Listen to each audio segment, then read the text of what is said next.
Okay, so I'm going to share some thoughts about purpose in the context of The Lord of the Rings.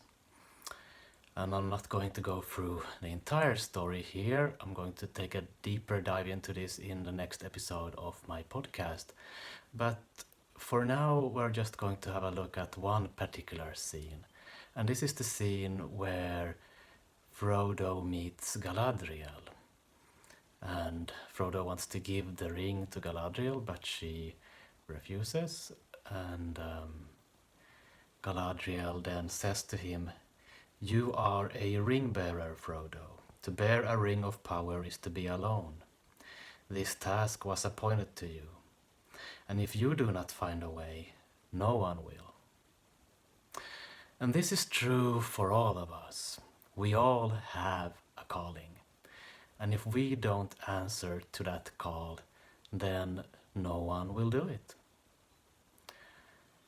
We each have a specific niche in the ecology of life.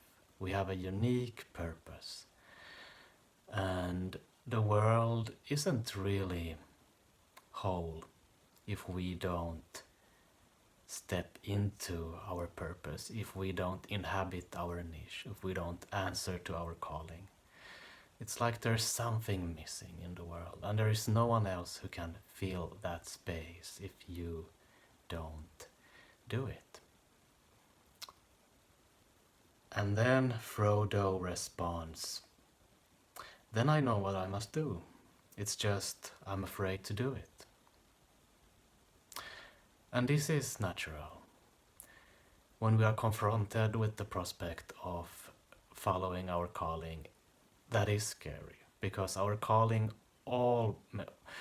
always is about something that seems, well, at least very difficult, if not impossible. It's always something that is beyond what we believe our capacities to be. So we need to grow in order to fully live our calling. And in the process, there will be several deaths and rebirths. Parts of us, old versions of us, will have to die. And new versions of us will be born. And dying is always connected to fear. It's always something that we'd rather not. Even though, in the long run, of course, we value the benefits of having been reborn in an updated version. Yeah, there's a coach that often says that, well, she recommends people to pick a goal that seems almost impossible. And it's not because reaching the goal will make you happier, because it won't, most likely. But it's because who you need to become in order to reach that goal will make you happier. And I'm not, at least in the context of purpose, so much into setting goals.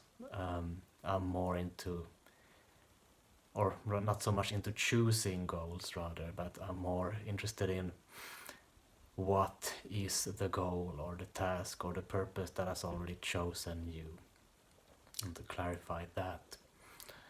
But regardless of if you choose the goal or if the goal chooses you and you accept, you will need to be transformed on the way.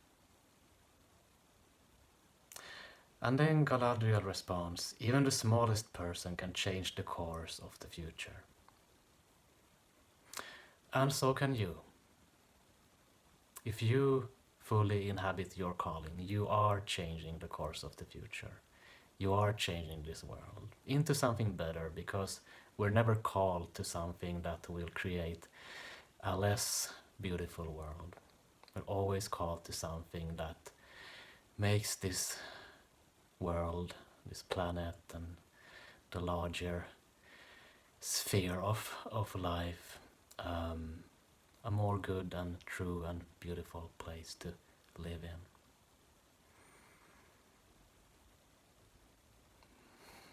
And if you don't accept the call, the world will be less beautiful than what it could be. So I want to really make it clear that you have a very important role to play in creating a more beautiful world, and you already have a calling. If you haven't identified it yet, it's available for you, and stepping into it, stepping into your calling is how you change the world, and that's how you become the best version of yourself. Okay, so this is enough for now, but if you want to hear more about my thoughts on The Lord of the Rings in relation to purpose, you can check out the next episode of my podcast, the Life Purpose Podcast. It will be out in a week or two. So just find Life Purpose Podcast in Spotify, on Apple Podcasts, or wherever you listen to your podcasts, and subscribe to it, and you will get notified when the next episode comes. Okay, thank you for listening. Have a great day.